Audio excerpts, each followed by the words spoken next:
नमस्कार दोस्तों, स्वागत है एक बार फिर आपका हमारे इस यूट्यूब चैनल में। तो दोस्तों, आज मैं आप लोगों के लिए लाया हूं बहुत ही इंटरेस्टिंग वीडियो जो आपके लिए बहुत ही महत्वपूर्ण होने वाली है। आज हम बात करेंगे 100 कंप्यूटर के ऐसे महत्वपूर्ण प्रश्नों के बारे में जो आपको आपके प्रतियोगिता परीक्षा में बहुत ज़्यादा मददगार साबित होंगे। चाहे वो दोस्तों दिल्ली पुलिस हेड कांस्टेबल की परीक्षा हो, चाहे यूपीपीसीएल का 50 नंबर का क्वालिफाइंग पेपर, चाहे कंप्यूटर ऑपरेटर का पेपर हो, ये सभी प्रश्न 100 के 100 प्रश्न आपके लिए बहुत उपयोगी होने वाले हैं। तो कृपया वीडियो के साथ बने रहें, ध्यानपूर्वक इस वीडियो को समझें। किसी भी प्रश्न के संबंध में कोई भी सवाल हो तो आप लोग हमें कमेंट बॉक्स में कमेंट करना ना भूलें। तो चलते हैं दोस्तों, आज हम बात करने वाले हैं 100 रैपिड फायर कंप्यूटर के इंपॉर्टेंट प्रश्न पत्र जो आपकी प्रतियोगिता परीक्षाओं में पूछे जाते हैं। तो ले चलता हूं मैं आपको अपने 100 ऐसे इंपॉर्टेंट रामबाण प्रश्नों की तरफ जो आपकी बहुत मदद करने वाले हैं। तो चलते हैं हमारी कंप्यूटर की स्क्रीन में, बढ़ते हैं दोस्तों अपने अगले प्रश्नों की तरफ। 51वां प्रश्न देख लेते हैं। 51वां प्रश्न क्या कहता है? लोकल एरिया नेटवर्क में निम्न में से किस मद का प्रयोग नहीं किया जाता? दोस्तों, ये नहीं वाले क्वेश्चंस जो हैं बहुत ही ज़्यादा महत्वपूर्ण हैं। आप लोग इस पर बहुत ज़्यादा ध्यान देंगे। तो जो 4 विकल्प हैं, कंप्यूटर है, मॉडेम है, इंटरफेस कार्ड है, केबल है। दोस्तों, लोकल एरिया नेटवर्क में निम्न में से किस मद का? दोस्तों, लोकल एरिया नेटवर्क में हम मॉडेम का प्रयोग नहीं करते हैं, इसलिए इसका आंसर है हमारा बी। क्योंकि लोकल एरिया नेटवर्क लोकल ही कंप्यूटर को कनेक्ट करने के लिए दोस्तों हम वायर का प्रयोग कर सकते हैं। हम केबल के थ्रू वायर को कनेक्ट कर सकते हैं। नेटवर्क इंटरफेस कार्ड आपके मदरबोर्ड के साथ कनेक्ट होता है, मदरबोर्ड में लगता है यह कार्ड, और ये लोकल एरिया को कनेक्ट करने के लिए इस्तेमाल किया जाता है। तो दोस्तों, कंप्यूटर का प्रयोग होगा ही, बिना कंप्यूटर के आप लोकली कनेक्ट नहीं हो पाओगे। वायर कनेक्ट होती है तो कंप्यूटर में कनेक्ट होती है। दोस्तों, वायरलेस रूप से काम करता है मॉडेम, इसलिए जो लोकल एरिया नेटवर्क में इसका प्रयोग नहीं किया जाता है वो है आपका आंसर मॉडेम। आगे चलते हैं, 52वां प्रश्न देख लेते हैं। प्रश्न संख्या 52 की बात कर लेते हैं। कंप्यूटर के डेटा सीपीयू के परिधि यंत्रों को अंतरण किसके माध्यम से प्राप्त किया जाता है? मॉडेम, कंप्यूटर पोर्ट्स, इंटरफेस या बफर मेमोरी? आंसर है दोस्तों इसका बी। जान लेते हैं क्यों। कंप्यूटर के पोर्ट्स। दोस्तों, कंप्यूटर के जो पोर्ट्स होते हैं, जैसे टाइप ए पोर्ट है, टाइप सी पोर्ट आपको दिख रहा होगा, या टाइप ए के 3 पोर्ट हैं, यूएसबी के 3.0, 2.0। तो कंप्यूटर में डेटा सीपीयू के परिधि यंत्रों के अंतरण किसके माध्यम से प्राप्त होता है? दोस्तों, किसी प्रकार का डेटा हो सीपीयू के अंदर एंटर करेगा, यानी कंप्यूटर के अंदर जो डेटा का इनपुट का जो सोर्स होता है और आउटपुट के दोनों ही सोर्स के लिए जो काम करता है वो कंप्यूटर के पोर्ट्स होते हैं, जहां पर विभिन्न प्रकार के दोस्तों पोर्ट्स होते हैं। हमारे पास वीजीए पोर्ट हो गया, हमारा एचडीएमआई का पोर्ट हो गया, हमारा यूएसबी का पोर्ट हो गया। दोस्तों, बहुत सारे कंप्यूटर के जो पोर्ट्स हैं जो इनपुट आउटपुट डिवाइसों को कनेक्ट करने के लिए इस्तेमाल किए जाते हैं, और वह सभी सीपीयू के अधीन कार्य करते हैं दोस्तों, इसलिए इसका आंसर है बी। आगे चलते हैं, एक ही समय पर दोनों दिशाओं में डेटा भेजने के कौन सा डेटा संचार विधि प्रयुक्त की जाती है? एक ही समय में दोस्तों दोनों दिशाओं, ध्यान दीजिएगा दोस्तों, एक ही समय में बोल रहा है वो, एक ही समय में दोनों दिशाओं में डेटा भेजने के लिए 4 विकल्प है हमारे पास दोस्तों। 4 विकल्प देख लेते हैं। Simplex, super duplex, simplex, half duplex और फुल डुप्लेक्स। दोस्तों, तो इसका आंसर है फुल डुप्लेक्स है। मैं थोड़ा सा आपको क्लियर कर देता हूं। जैसा कि आपको यहाँ पर इमेज दिख रही है कि 1-to-1 कनेक्शन है, यानी सुपर डुप्लेक्स क्या कहता है हमारा, सिंप्लेक्स से कहता है हाफ डुप्लेक्स। दोस्तों, सिंप्लेक्स क्या होता है? यानी जब आपका एक ऑडियो डिवाइस से या किसी भी एक डिवाइस से डेटा सिर्फ एक एंड से दूसरे एंड की तरफ जा रहा है, यानी एक डेटा है जो हमेशा इस तरफ से इस तरफ को जाएगा, तो वो कहलाती है सिंप्लेक्स। कभी वह डेटा वापस नहीं आता दोस्तों, कभी वह डेटा घूम के वापस नहीं आ सकता, तो इसको बोलते हैं दोस्तों सिंप्लेक्स। वो डेटा कभी वापस नहीं आएगा, इसको सिंप्लेक्स बोलेंगे। हमारा हाफ डुप्लेक्स क्या होता है दोस्तों? हाफ डुप्लेक्स का काम क्या करेगा? हाफ डुप्लेक्स में क्या होगा? एक डिवाइस यहाँ है हमारी, एक डिवाइस यहाँ है हमारी। एक बार डेटा इसने इसको भेजा, देन इसने सेंड किया, इसने रिसीव किया, बट इस रिसीव करने के पश्चात फिर ये जो प्रोसेस थी ये बंद हो गई। उसके बाद डेटा रिसीवर ने सेंड किया और सेंडर ने रिसीव किया।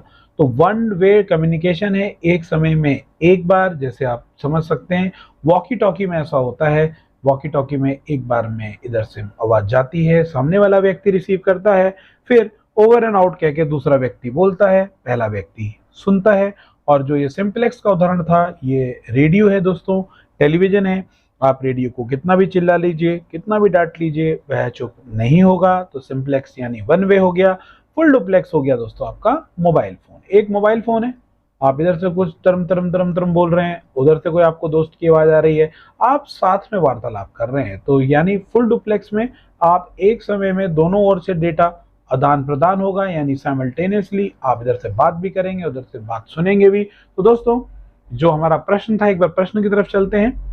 प्रश्न है, एक ही समय में दोनों दिशाओं में डेटा को भेजने के लिए दोस्तों एक ही समय में, देख सकते हैं मोबाइल फोन में एक ही समय में दोनों तरफ से डेटा लेफ्ट टू राइट भी जाएगा और राइट टू लेफ्ट भी जाएगा, तो दोनों तरफ से डेटा का आदान प्रदान होगा। तो इसीलिए दोस्तों ये कहलाएगा हमारा डी, यानी फुल डुप्लेक्स कहलाएगा। आगे चलते हैं दोस्तों। अनेक घरेलू उपकरणों में निर्मित छोटे और सस्ते कंप्यूटर किस प्रकार के होते हैं? मेन फ्रेम, माइक्रो, मिनी, में से कोई नहीं। तो दोस्तों माइक्रो कंप्यूटर है, जैसा कि आप इस इमेज में देख पा रहे हैं, ये आपके सामने माइक्रो कंप्यूटर की एक इमेज है। दोस्तों घरों में उपयोग किए जाने वाले जो कंप्यूटर हैं उन्हें माइक्रो कंप्यूटर कहा जाता है। अनेक घरेलू उपकरणों में से निर्मित और सस्ते कंप्यूटर हमारे जितने होते हैं वो माइक्रो कंप्यूटर होते हैं, इसलिए इसका आंसर हो गया हमारा सी। 55वां प्रश्न देख लेते हैं। उस युक्ति को क्या कहते हैं जो कंप्यूटर आउटपुट के टेलीफोन लाइनों पर प्रेषित करने के लिए रूपांतरित करती है? इंटरफेस, इंटरप्रेटर, मॉडम और आउटपुट, इनपुट आउटपुट। दोस्तों एक बार प्रश्न को ध्यान से पढ़िएगा। उस युक्ति यानी उस डिवाइस को क्या कहते हैं जो कंप्यूटर को आउटपुट टेलीफोन लाइनों पर प्रेषित करने के लिए रूपांतरित करती है? तो दोस्तों इसका आंसर मॉडम है। टेलीफोन लाइन पर काम करता है मॉडम, वाईफाई नेटवर्क के रूप में भी काम करता है। मैंने आपको जैसा कि डायग्राम में दिखाया था कि मॉड्यूलेटर और डीमॉड्यूलेटर का काम है, यानी डिजिटल सिग्नल से एनालॉग सिग्नल में कन्वर्ट करने के लिए काम में आता है, और इसका इंटरनेट चलाने में बहुत ही बड़ा योगदान है। बिना मॉडम के आप इंटरनेट नहीं चला सकते हैं, तो इसीलिए वह जो युक्ति है वो है मॉडम। तो इसलिए इसका आंसर हो गया दोस्तों सी। निम्नलिखित में से कौन सा सूचना प्रौद्योगिकी की शब्दावली है? सूचना प्रौद्योगिकी का मीन्स हो गया दोस्तों इंफॉर्मेशन टेक्नोलॉजी। इसको मैं बोल सकता हूँ IT, information technology. Protocol, logging, आर्ची और उपयुक्त सभी। निम्नलिखित में से कौन सूचना इंफॉर्मेशन टेक्नोलॉजी शब्द की शब्दावली का भाग है, यानी कौन सा एक लैंग्वेज है यानी एब्रिवेशन है, सो आईटी में इनका इस्तेमाल किया जाता है। तो दोस्तों प्रोटोकॉल इंटरनेट प्रोटोकॉल होता है, लॉगिंग होता है हम लॉगिन करना बहुत सारी तरीके से इस्तेमाल किया जाता है। आर्ची दोस्तों एक वेब ब्राउजर है, आर्ची पहला वेब ब्राउजर था हमारा। उपरोक्त सभी, तो दोस्तों इसका जो आंसर है वो डी इसलिए है क्योंकि ये सभी जो शब्दावली है ये इंफॉर्मेशन टेक्नोलॉजी से जुड़ी हुई है, तो इसलिए इसका आंसर हो गया डी। आगे चलते हैं, 57वें क्वेश्चन की बात कर लेते हैं। निम्न में से कौन सा सर्च इंजन नहीं है? गूगल हो गया, अल्टा विस्टा, साइंस डायरेक्ट और ऑरकुट। दोस्तों हमारे पास जितने भी सर्च इंजन है ये सभी के सभी हमारे पास सर्च इंजन है, जिसमें गूगल बहुत ही मशहूर सर्च इंजन है, अल्टा विस्टा भी एक सर्च इंजन है। सर्च इंजन एक ऐसी वेबसाइट होती है दोस्तों जो किसी विशेष डेटा या किसी विशेष वेबसाइट को सर्च करने के लिए इस्तेमाल की जाती है। तो दोस्तों यहाँ पर कुछ अजीब सा नाम है, साइंस डायरेक्ट है हमारे पास ऑप्शन। साइंस डायरेक्ट नाम का कोई भी सर्च इंजन मार्केट में अवेलेबल नहीं है। ऑरकुट भी सोशल मीडिया का एक ऐप था ऑरकुट, लेकिन उसमें भी आप सर्च कर सकते थे। तो गूगल, अल्टा विस्टा और ऑरकुट एक सर्च इंजन है, और हमारा जो साइंस डायरेक्ट है वो सर्च इंजन नहीं है। दोस्तों ऑरकुट सोशल मीडिया का अकाउंट है, यानी सोशल मीडिया नेटवर्किंग। पहले फेसबुक आता था, आपने फेसबुक का नाम सुना होगा। फेसबुक से पहले ऑरकुट नाम का एक सोशल मीडिया प्लेटफॉर्म था जिसमें आप विभिन्न प्रकार के सोशली तरीकों से जानकारी प्राप्त कर सकते थे, लोगों से जुड़ सकते थे। गूगल एक सर्च इंजन है, अल्टा विस्टा भी एक सर्च इंजन है, साइंस डायरेक्टर इस सर्च इंजन का हिस्सा नहीं है, तो इसका आंसर हो गया सी। संचार नेटवर्क जिसका प्रयोग बड़ी संस्थाओं द्वारा प्रादेशिक, राष्ट्रीय एवं वैश्विक क्षेत्र में किया जाता है? लैन, वैन, मैन और वैन। दोस्तों फुल फॉर्म से समझ में आ रहा होगा, संचार नेटवर्क है यानी टेलीफोन नेटवर्क है, यानी इंटरनेट का नेटवर्क है, इसका प्रयोग बड़ी संस्थाओं द्वारा प्रदेश, राष्ट्र और विश्व स्तर पर। तो लोकल एरिया नेटवर्क छोटे मोटे काम में, छोटे मोटे लोकल एरिया के लिए, आसपास के इलाकों के लिए। मैन, मेट्रोपोलिट एरिया नेटवर्क यानी शहरों को कनेक्ट करने के लिए। वैन आप वैनिटी एरिया नेटवर्क, दोस्तों आप छोटे मोटे एरिया को कनेक्ट करने के लिए वर्चुअल एरिया नेटवर्क कहते हैं इसे, वैन को। WAN होता है दोस्तों वाइड एरिया नेटवर्क, इसकी फुल फॉर्म होती है वाइड। वाइड होता है बड़े स्तर पर, विशाल रूप से देशों को कनेक्ट करने के लिए वैन की सुविधा का इस्तेमाल किया गया है। यानी आप विदेशों को कनेक्ट करते हैं वैन के माध्यम से, कि आप किसी भी प्रकार के देश को एक दूसरे से कनेक्ट कर सकते हैं। तो इसका जो राइट आंसर है वो वैन है। वर्चुअल एरिया नेटवर्क का कोई नेटवर्क होता नहीं है, वैन हमारा वर्चुअल प्राइवेट नेटवर्क होता है, ना कि वैन होता है दोस्तों। लोकल एरिया के लिए लैन हो गया, मैन हो गया, मेट्रोपोलिट एरिया नेटवर्क के लिए।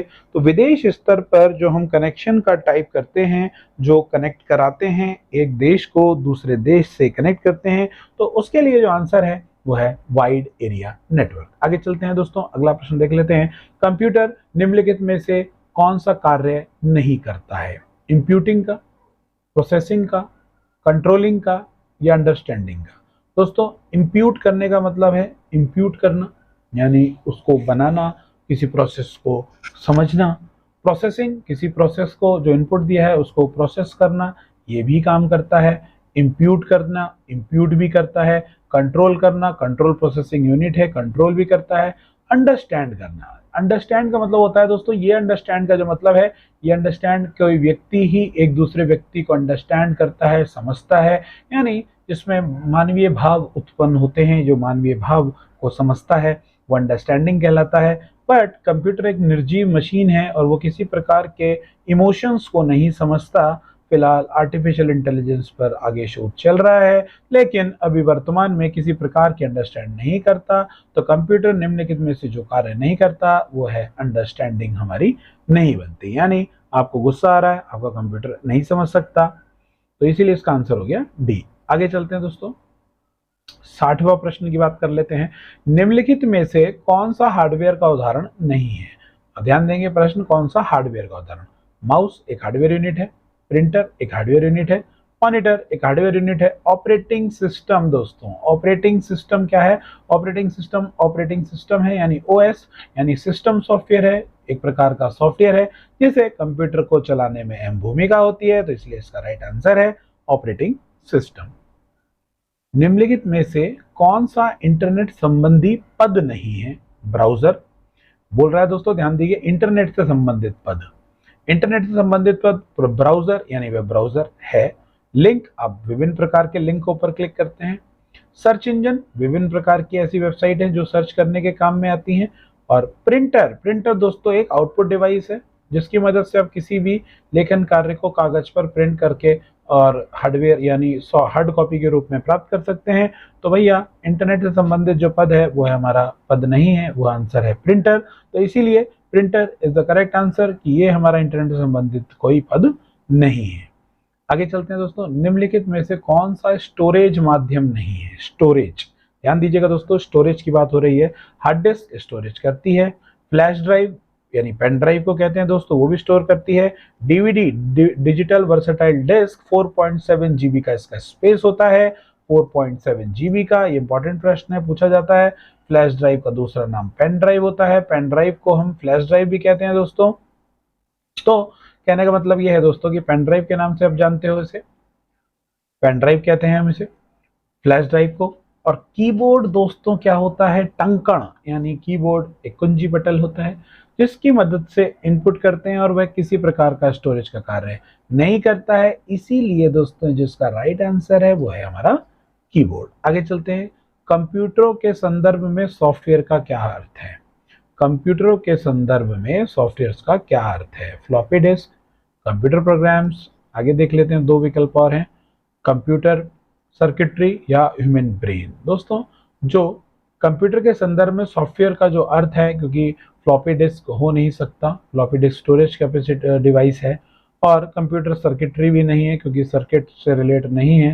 ह्यूमन ब्रेन यानी आदमी का दिमाग, तो जो सॉफ्टवेयर है वो आदमी का दिमाग भी नहीं है, कोई सर्किट भी नहीं है। तो कंप्यूटर के सॉफ्टवेयर हैं वो कंप्यूटर के प्रोग्राम्स होते हैं। Programs is the right answer, क्योंकि सॉफ्टवेयर विभिन्न प्रकारों के प्रोग्राम से मिलकर बना होता है। तो कंप्यूटर के संदर्भ में सॉफ्टवेयर का जो अर्थ है वो है बी, इसका आंसर हो गया बी। आगे चलते हैं, एक निबल में कितने बिट के बराबर होता है? एक निबल होता है दोस्तों, सीधी सी बात है, 4 बिट के बराबर। जैसा कि आपको यहाँ पर दिख रहा है इमेज में, सबसे छोटी इकाई होती है दोस्तों। क्या होती है? सबसे छोटी इकाई हमारी निबल होती है, यानी एक बिट में 4 निबल होते हैं। 4 निबल काफी छोटे होते हैं, तो निबल एक छोटी इकाई है, इसलिए इसका आंसर हो गया सी। निम्नलिखित में से सबसे तेज, सबसे बड़ा और सबसे महंगा कंप्यूटर कौन सा है? Notebook, personal computer, laptop, super computer. आप लोगों को पता है नोटबुक भी सस्ती आ जाती है, पर्सनल कंप्यूटर भी सस्ते आते हैं, लैपटॉप भी सस्ते आते हैं, लेकिन सुपर कंप्यूटर ये तो ह्यूमंस के द्वारा खरीदा जा सकता है। सुपर कंप्यूटर को कोई ह्यूमन नहीं, पूरा सरकार खरीदती है दोस्तों, गवर्नमेंट खरीदती है। तो सुपर कंप्यूटर बहुत ही बड़े होते हैं, बहुत ही दिखने में बड़े, हाई स्पीड परफॉर्मेंस होती है इन सभी कंप्यूटरों की, तो महंगे भी होते हैं दोस्तों, बड़े भी होते हैं। तो जो इसका राइट आंसर है वो है डी। पहले से ऑन कंप्यूटर को रीस्टार्ट करने को क्या कहते हैं?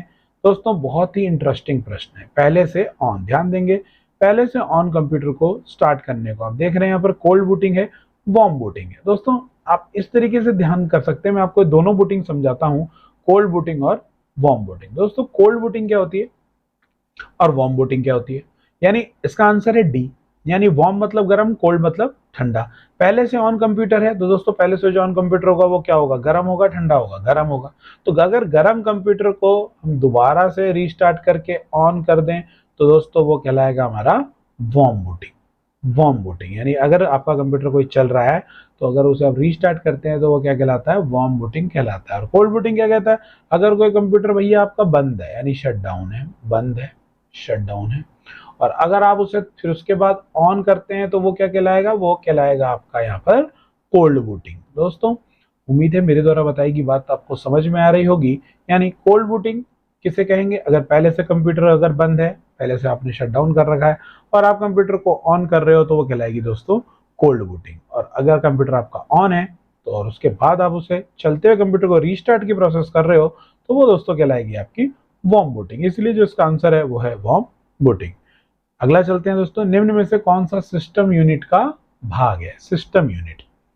सिस्टम यूनिट क्या होता है दोस्तों? कंप्यूटर की जो मेन यूनिट है, control unit, system unit, monitor भाग है, सीडी रोम है, सीपीयू है, फ्लॉपी डिस्क है। तो उसका आंसर है सेंट्रल प्रोसेसिंग यूनिट। सिस्टम का जो मेन भाग है सेंट्रल प्रोसेसिंग यूनिट, जिसे हम कंप्यूटर का दिमाग भी कहते हैं, ब्रेन भी कहते हैं, इसलिए इसका आंसर है बी। निम्नलिखित में से कौन सा हार्डवेयर है? सॉफ्टवेयर नहीं। एक्सेल सॉफ्टवेयर है दोस्तों, प्रिंटर ड्राइवर एक सॉफ्टवेयर है दोस्तों, ऑपरेटिंग सिस्टम भी एक सॉफ्टवेयर है।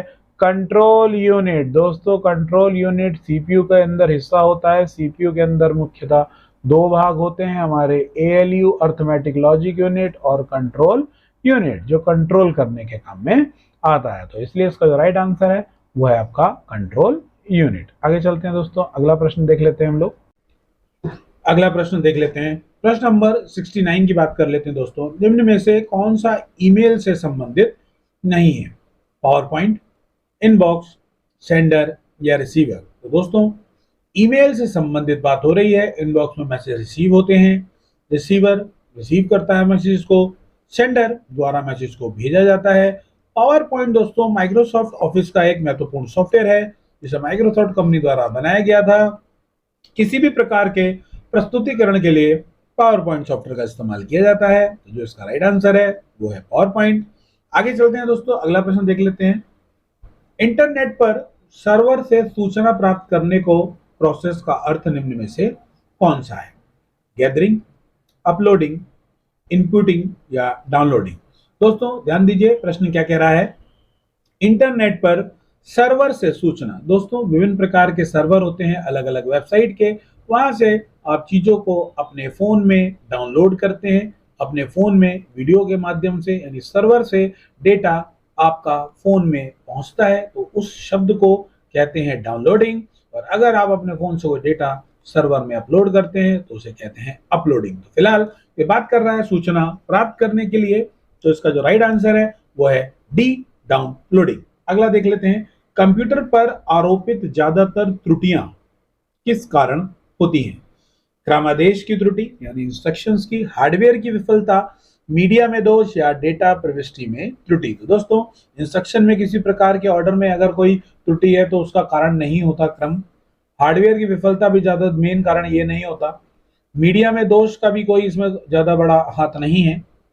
कंप्यूटर पर आरोपित जो ज्यादातर त्रुटियां होती हैं वो ज्यादातर डेटा प्राइवेसी में त्रुटि होना, यानी डेटा की जो प्रोसेसिंग है उसकी डेटा एंटरिंग में जो कंडीशन में जो आपके तो एरर्स आती हैं डेटा प्रोग्राम्स में इनपुट कराने में, तो इसीलिए कंप्यूटर पर आरोपित ज्यादातर त्रुटियां जो मिस्टेक्स होती हैं वो डेटा प्राइवेसी में होती हैं। तो इसका राइट आंसर है डी। कंप्यूटर का सबसे महत्वपूर्ण भाग दोस्तों, जैसा कि आप लोगों को पता है, कंप्यूटर का सबसे मेन भाग होता है सीपीयू यानी कंट्रोल प्रोसेसिंग यूनिट, जो आप इसे कंप्यूटर का ब्रेन भी कहते हैं। डिस्क मेन भाग नहीं है, महत्वपूर्ण भाग नहीं है, इंपॉर्टेंट है लेकिन महत्वपूर्ण नहीं है। कीबोर्ड एक टंकण है, इनपुट देते हैं कीबोर्ड की मदद से डेटा को। प्रिंटर निकालने के काम में आता है, तो जो सबसे इंपॉर्टेंट है वो है सीपीयू। तो 72 का आंसर हो गया ए। 1024 बाइट बराबर कितना होता है दोस्तों? 1024 बाइट बराबर होता है 1 केबी।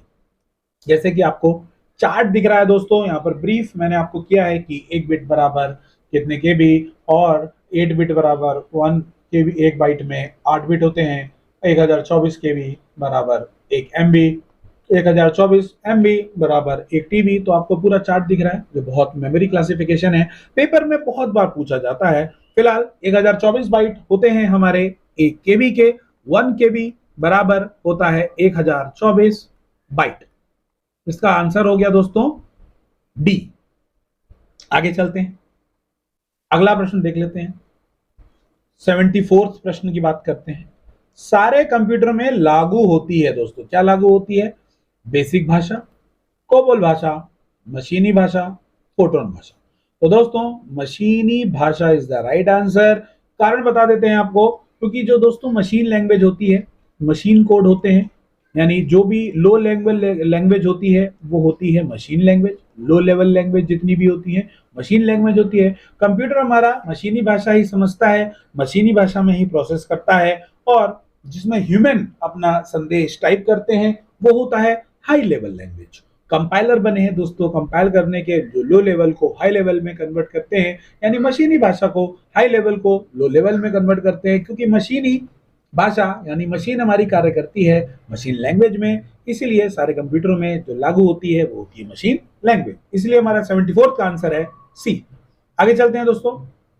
10 लाख बाइट लगभग होती है गीगाबाइट्स के, किलोबाइट्स के, गीगाबाइट्स के, किलोबाइट्स के, मेगाबाइट्स के या टेराबाइट्स के। तो दोस्तों जो इसका राइट आंसर है वो है मेगाबाइट्स के।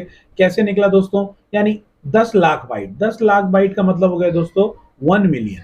1 million equals to 10 lakhs, 10 lakh हो गया। बात कर रहा है लगभग 10 लाख बाइट। दोस्तों बाइट की बात हो रही है यहाँ पे, 10 लाख बाइट की। तो मैं अगर आपको बताऊं मेगाबाइट क्या थे, 1024 बाइट बराबर हो गया दोस्तों 1 केबी के, यानी 1 केबी, और 1024 केबी हो गया हमारा 1024 केबी 1 एमबी के। दोस्तों 10 लाख की बात हो रही है, तो मैं यहाँ पर इसको कन्वर्ट करूंगा 1024 गुणा 1024 गुणा 1024। अगर मैं इन तीनों की कैलकुलेशन कराता हूं तो आपको लगभग लाख में ही, यानी 10 लाख के आसपास ही उत्तर मिलेगा। तो ये भी लगभग की बात कर रहा है दोस्तों। इस तरीके से आपको एक चार्ट में दिखा देता हूं किस हिसाब से ये कैलकुलेशन होती है। कुल मिला के कोई भी डेटा है, यानी अगर बात करें 1 एमबी का तो वो भी 1024 के बराबर होगी।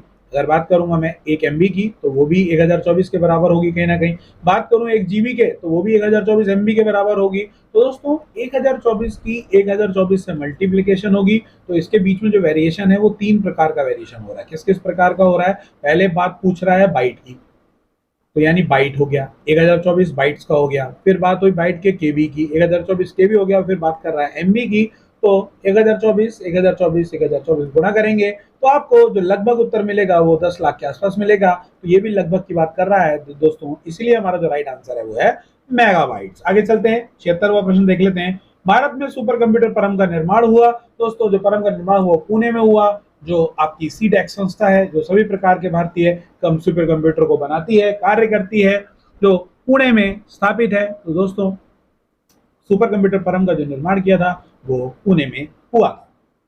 आगे देख लेते हैं 77। कंप्यूटर में विंडो एक प्रकार है, सॉफ्टवेयर है, हार्डवेयर है, दोनों है। या किसी का नहीं। दोस्तों हार्डवेयर नहीं है, आप जैसा आपको पता है विंडोज ऑपरेटिंग सिस्टम जितने भी होते हैं, विंडो 7 हो गया, विंडो 8 हो गया, विंडो 10 हो गया, विंडो 11 हो गया, यानी माइक्रोसॉफ्ट के जितने भी और पुराने वर्जन हैं सब एक सॉफ्टवेयर का प्रकार है जिसको हम ऑपरेटिंग सिस्टम के नाम से जानते हैं, सिस्टम सॉफ्टवेयर के नाम से भी जानते हैं दोस्तों। इसीलिए हम इसको उस कंप्यूटर में विंडो जो एक प्रकार है वो सॉफ्टवेयर का प्रकार है। ये एक ऐसा सॉफ्टवेयर है जिसके बिना कंप्यूटर किसी भी प्रकार से कार्य नहीं करता। कंप्यूटर हमारा बिना इसके कार्य नहीं कर पाएगा। आगे चलते हैं दोस्तों, 78 प्रश्न देख लेते हैं। निम्नलिखित में से समस्त संग्रहण उपकरण है सिवाय हार्ड डिस्क ड्राइव के, फ्लॉपी डिस्क ड्राइव के, सीडी ड्राइव के या प्रिंटर के। दोस्तों ये बोल रहा है समस्त संग्रहण यानी data storage, complete data storage, यानी हार्ड डिस्क डेटा स्टोर करता है, फ्लॉपी डिस्क भी सेकेंडरी स्टोरेज डिवाइस है, सीडी ड्राइव में भी डेटा को सुरक्षित किया जाता है, प्रिंटर एक आउटपुट डिवाइस है जिसका इस्तेमाल कागज को प्रिंट करने के लिए किया जाता है। तो दोस्तों जो स्टोरेज नहीं करता वो है हमारा प्रिंटर, यानी इसका आंसर हो गया डी। आगे चलते हैं, 79 प्रश्न की बात करते हैं। प्रथम पीढ़ी के कंप्यूटर प्रयोग करते थे। दोस्तों एक बार फिर देखते हैं, प्रथम पीढ़ी के कंप्यूटर प्रयोग करते थे vacuum tube, magnetic core, silicon chip या ट्रांजिस्टर को। Vacuum tube, magnetic core, silicon chip, transistor. दोस्तों 1946 से लेकर 1956 ये अलग अलग अपवाद हैं दोस्तों, अलग अलग ईयर है, लगभग इतने साल तक प्रथम जनरेशन यानी फर्स्ट जनरेशन का इस्तेमाल किया, फर्स्ट जनरेशन चली, जिसमें मैं आपको बता दूं वैक्यूम ट्यूब का बहुत इस्तेमाल किया गया। वैक्यूम ट्यूब सीआरटी बेस्ड तकनीक पर काम करती है, कैथोड रे ट्यूब पर, जिसमें प्रथम पीढ़ी के कंप्यूटर का निर्माण किया गया। प्रथम पीढ़ी के कंप्यूटर जैसा कि आप इस इमेज में देख पा रहे हैं, प्रथम पीढ़ी के कंप्यूटर इतने बड़े होते थे कि अगर मैं अनुमान बताऊं तो एक 10 बाई 10 का कमरा भी दोस्तों काफी छोटा होता था। इन कंप्यूटर के लिए काफी जगह घेरते थे, बहुत गर्मी होती थी दोस्तों, इस प्रकार के कंप्यूटर को पूरा कमरे की स्पेस घेरते थे और बहुत गर्म हो जाता था क्योंकि इसमें जो वैक्यूम ट्यूब है वो काफी उच्च तापमान उत्पन्न करता था। तो प्रथम पीढ़ी के कंप्यूटर में वैक्यूम ट्यूब, यानी अगर मैं आपको समझाऊं दोस्तों 5 प्रकार की जनरेशन है हमारे कंप्यूटर के बारे में बात करें, आपको एक इमेज के माध्यम से मैं समझा दूंगा। जनरेशन का पूरा डायग्राम है हमारे पास कि किस तरीके से जनरेशन कार्य करती है। दोस्तों प्रथम पीढ़ी के कंप्यूटर में जैसा कि आपको पता है वैक्यूम ट्यूब का इस्तेमाल होता था, वैक्यूम ट्यूब का इस्तेमाल करते थे। दूसरे नंबर के जो पीढ़ी है सेकंड जनरेशन में दोस्तों ट्रांजिस्टर का प्रयोग होने लगा, ट्रांजिस्टर का प्रयोग करते थे हम लोग, यानी सेकंड जनरेशन में ट्रांजिस्टर का प्रयोग करते थे। तीसरी पीढ़ी में दोस्तों जो प्रयोग होता था वो आईसी यानी इंटीग्रेटेड सर्किट चिप का होता था। चौथी पीढ़ी में दोस्तों जो प्रयोग होने लगा यानी माइक्रो प्रोसेसर का प्रयोग होने लगा, जिसे आप सीपीयू के नाम से भी जानते हैं। और पांचवी पीढ़ी दोस्तों एआई की आ रही है, वीएलएसआई चिप की, यानी आर्टिफिशियल इंटेलिजेंस का प्रयोग किया जाएगा। तो दोस्तों 5 पीढ़ी थी। पहली पीढ़ी में आपका वैक्यूम ट्यूब का इस्तेमाल हुआ, transistor, integrated circuit chip, micro processor, CPU. चौथी पीढ़ी में हम लोग अभी जी रहे हैं, हम लोग चौथी पीढ़ी के कंप्यूटर का इस्तेमाल करते हैं। तो और पांचवी पीढ़ी का जो शो चल रहा है वो है दोस्तों एआई यानी आर्टिफिशियल इंटेलिजेंस का प्रयोग किया जा रहा है। दोस्तों ये आपको एक चार्ट के माध्यम से मैं समझा दूंगा कि किस प्रकार से काम होता है, यानी किस प्रकार से पीढ़ियों में कौन कौन से कंप्यूटर का कौन सी तकनीक का प्रयोग किया गया। आगे चलते हैं, सीडी का आकार कैसा होता है। सीडी का आकार दोस्तों आप सभी ने देखा होगा सीडी कुछ दोस्तों इस प्रकार की होती है, गोलाकार, आपने देखी है। तो सीडी का आकार आप सभी ने देखा होगा, वर्गाकार है, आयताकार है, गोल है और षटकोणीय है। तो दोस्तों सिंपल सी बात है, जैसे मैंने बोला कि जो सीडी का आकार होता है वो गोल होता है। 80 का आंसर सी है। आगे बढ़ते हैं, सॉफ्टवेयर के लिए एक अन्य शब्द, इनपुट आउटपुट सिस्टम या प्रोग्राम। तो दोस्तों सॉफ्टवेयर है द कलेक्शन ऑफ प्रोग्राम्स को हम बोलते हैं सॉफ्टवेयर। तो दोस्तों सॉफ्टवेयर में क्या होता है, विभिन्न प्रकार के प्रोग्राम्स होते हैं, इसलिए जो इसका आंसर है वो है प्रोग्राम्स यानी सी। आगे चलते हैं, डीटीपी डेस्कटॉप पब्लिशिंग, जैसा कि देख सकते हैं आप कि नाम मुंह से ही निकल गया इसका एब्रिविएशन, क्योंकि इतना मशहूर है। डेस्कटॉप की पब्लिशिंग के लिए यानी प्रकाशन करने के लिए डीटीपी एक बहुत पुरानी एल्गोरिथम है, पुराना रूप है, जिसका इस्तेमाल विभिन्न प्रकार से बहुत टाइम से करता हुआ चला आ रहा है। तो डीटीपी का एब्रिविएशन आप लोगों को याद रखना है जो है डेस्कटॉप पब्लिशिंग। डॉस का पूर्ण रूप भी बहुत इंपॉर्टेंट है दोस्तों, डिस्क ऑपरेटिंग सिस्टम। सीधा सा आंसर है डिस्क ऑपरेटिंग सिस्टम, जिसे हम सीएमडी कमांड प्रॉम्प्ट भी कहते हैं। ये CUI बेस्ड होता है, ब्लैक कलर की स्क्रीन होती है, केवल कैरेक्टर्स काम करते हैं। विभिन्न प्रकार की कमांड लगाकर हम कंप्यूटर से विभिन्न प्रकार के कार्य करवा सकते हैं। डॉस का पूर्ण रूप है disk operating system. JDBC, Java database connectivity, Java का डेटाबेस की कनेक्टिविटी है। JDBC एक ऐसी एल्गोरिथम है, JDBC एक ऐसा तकनीक है जिसकी मदद से जावा लैंग्वेज का डेटाबेस की कनेक्टिविटी होती है। देख लेते हैं फुल फॉर्म। जावा database conductivity, Java developer connectivity, जावा डेटाबेस कनेक्टिविटी। ये रहा दोस्तों हमारा आंसर C। और जावा डेवलपिंग कनेक्टिविटी, तो दोस्तों जैसा कि मैंने आपको बताया, इसका एब्रिविएशन जावा डेटाबेस कनेक्टिविटी। जावा एक बहुत ही मशहूर लैंग्वेज है जिसमें डेटाबेस की कनेक्टिविटी के लिए विभिन्न प्रकार के कार्यों को, प्रोग्राम्स को आवश्यकता पड़ती है। तो जावा के डेटाबेस की कनेक्टिविटी के लिए JDBC का प्रयोग हम लोग करते हैं। लैन किसका लघु रूप है? लोकल एरिया नेटवर्क का, लार्ज एरिया नेटवर्क या लोकल एरिया नोड्स। दोस्तों local area network full form होता है लैन का, मैन का होता है मेट्रोपॉलिटन एरिया नेटवर्क, वैन का होता है वाइड एरिया नेटवर्क, कैन का होता है कैंपस एरिया नेटवर्क और पैन का होता है पर्सनल एरिया नेटवर्क। तो ये कुछ एब्रिविएशंस हैं जो बहुत महत्वपूर्ण है। मैं अगली वीडियो आपके लिए एब्रिविएशंस की लाऊंगा जिसमें महत्वपूर्ण एब्रिविएशन है, कंप्यूटर संबंधित विकल्प आपको मिलेंगे। वहां पर विभिन्न प्रकार के एब्रिविएशन यानी लघु रूप मिलेगा जो आपके दिल्ली पुलिस कांस्टेबल पद के लिए कंप्यूटर के जो प्रश्न हैं वो हल होंगे, यानी उसके लिए बहुत मददगार साबित होगा।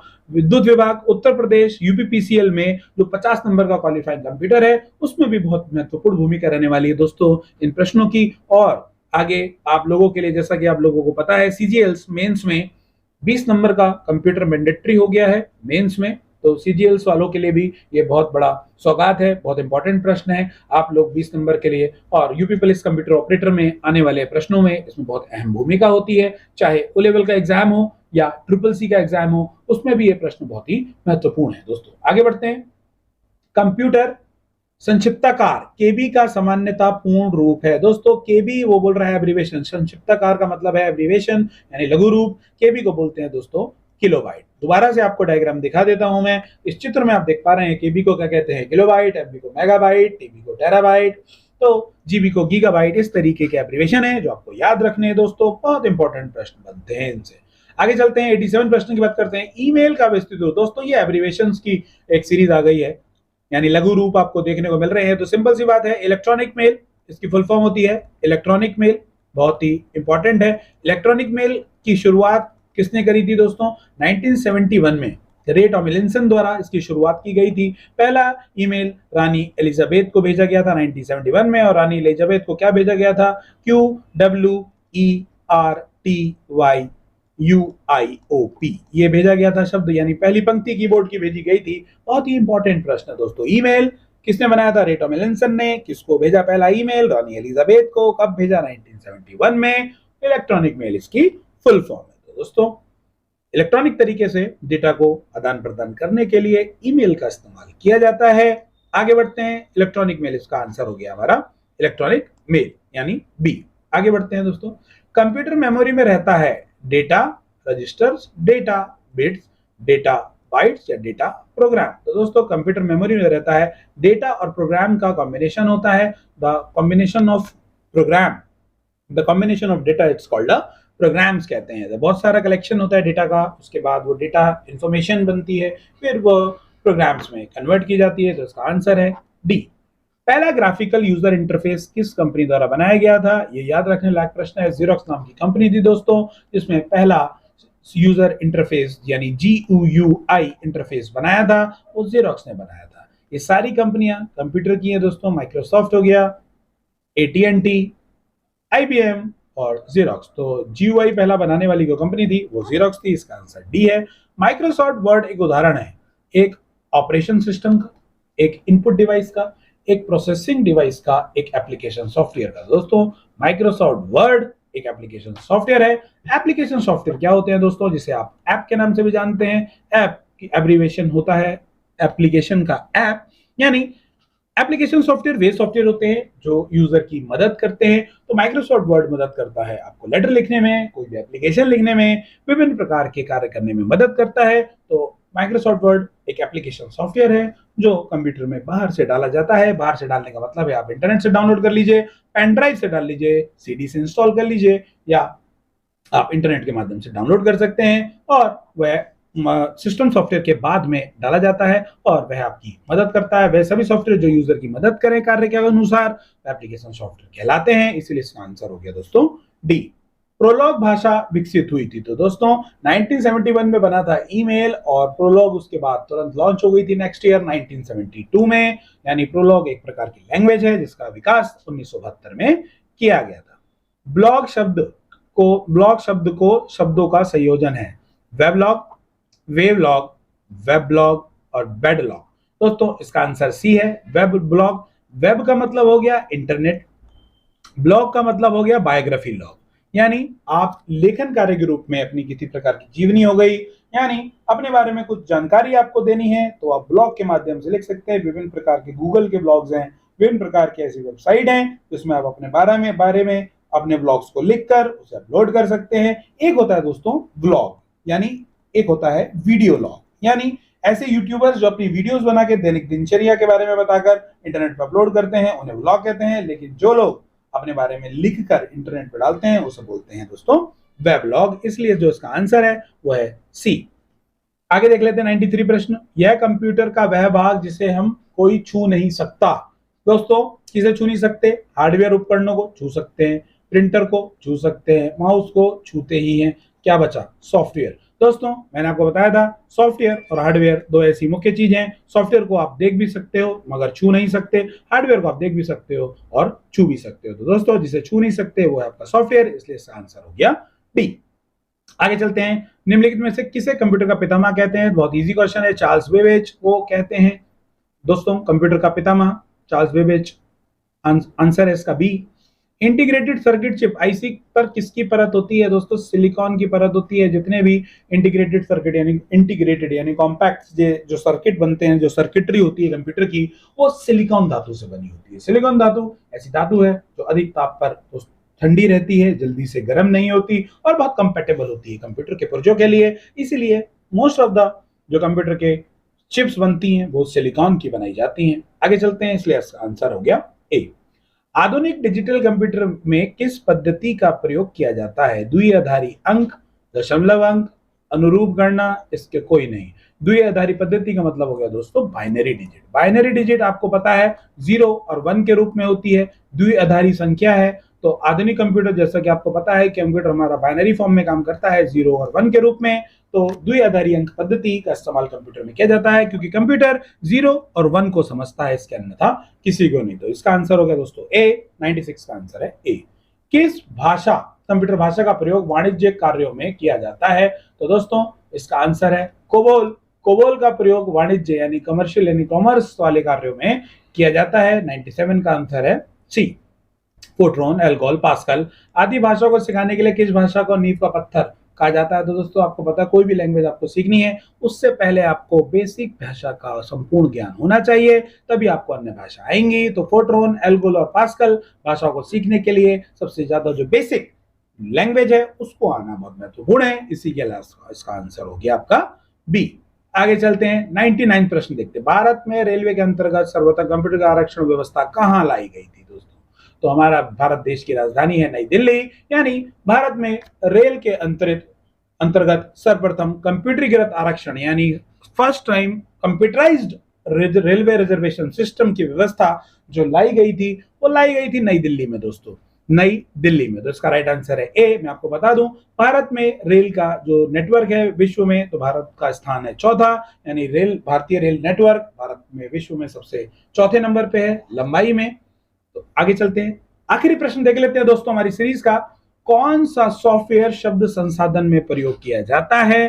Page maker. अब ध्यान से देखिए, सॉफ्टवेयर शब्द संसाधन, शब्द का मतलब हो गया वर्ड, संसाधन का मतलब हो गया आपका प्रोसेसिंग, यानी पेज मेकर। दोस्तों पेज मेकर का इस्तेमाल किया जाता है क्योंकि पेज मेकर का इस्तेमाल हम लोग किस लिए करते हैं? पेज मेकर का इस्तेमाल हम लोग करते हैं न्यूज़पेपर क्रिएट दोस्तों पेज मेकर में किया जाता है। Word star just like word processing का सॉफ्टवेयर है, इसमें भी वर्ड को प्रोसेस करके विभिन्न प्रकार के कार्य कर सकते हैं। एमएस वर्ड को आप जानते हैं एप्लीकेशन सॉफ्टवेयर है। लेटर लेटर बनाने के लिए, एप्लीकेशन बनाने के लिए, विभिन्न प्रकार की किताब, मैगजीन आदि लिखने के लिए एमएस वर्ड का इस्तेमाल करते हैं। डी यानी ये सभी। तो पूछ रहा है दोस्तों कौन सा सॉफ्टवेयर सब संसाधन के लिए प्रयोग किया जाता है, तो ये सभी के सभी जो जितने भी आपके सामने यहाँ पर दिख रहे हैं ये सभी वर्ड प्रोसेसिंग सॉफ्टवेयर हैं जिनका इस्तेमाल आपको वर्ड प्रोसेसिंग के लिए किया जाता है। तो दोस्तों इसका आंसर हो गया हमारे पास डी। मेरे द्वारा बताई गई बात आपको समझ में आई होगी। किसी भी प्रकार के प्रश्न के संबंध में अगर आप कोई सुझाव चाहते हैं तो कमेंट बॉक्स में कमेंट लिखना ना भूलें। टेलीग्राम लिंक डिस्क्रिप्शन में मैंने दिया है, इस जो पीडीएफ है। तो धैर्य से बने रहिए हमारे साथ। चैनल को लाइक कीजिए, सब्सक्राइब कीजिए, अपने दोस्तों के साथ शेयर कीजिए। लाल वाला बटन है उसे दबा के जरूर जाइएगा। मिलते हैं दोस्तों अगली वीडियो में, तब तक के लिए धन्यवाद।